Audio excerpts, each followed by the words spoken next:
Samantala, patuloy na sinusubukan ng Philippine Coast Guard na mahanap muli at masagi pambutanding na napadpad sa Manila Bay kahapon. May news to go si June Veneracion live. June? Lala, dalawang rubber boat ng Philippine Coast Guard ang sumuyo dito sa may Manila Bay pero hindi na naispatang muli ang whale shark o butanding na nakita dito kahapon. Halos pasikat pa lang ang araw na magsimula ang paghahanap ng Coast Guard at mga taga-BIFAR sa may baybayin ng Manila Bay.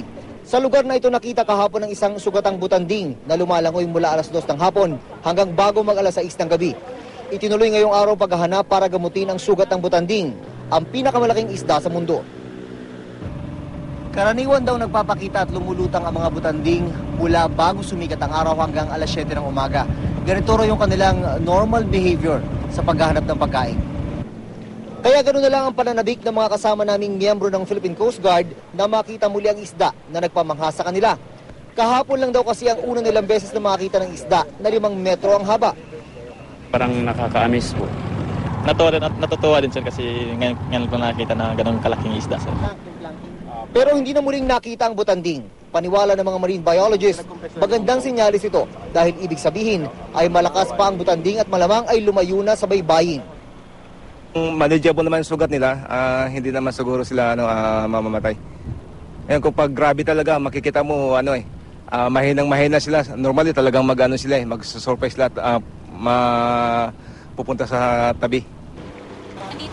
Suspecha ng mga eksperto na punta sa tabing dagat ang butanding para maghanap ng plankton, ang kanilang pangunahing pagkain.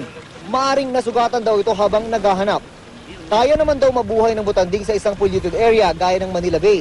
Pero ang basura raw ang ikinababahala ng mga eksperto.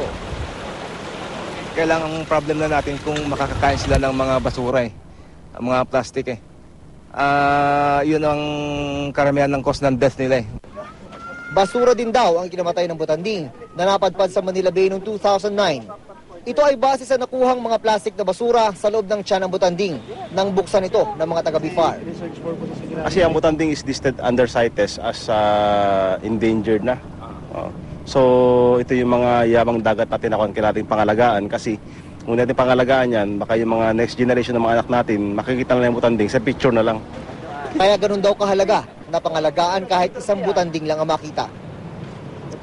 Sa ngayon, Lala, ay patuloy pa rin ang pagmamatsyag ng Philippine Coast Guard. Katunayan ay nag-iwan sila dito ng isang patrol vessel para nga tignan ang sitwasyon. Lala? Maraming salamat, June Veneracion.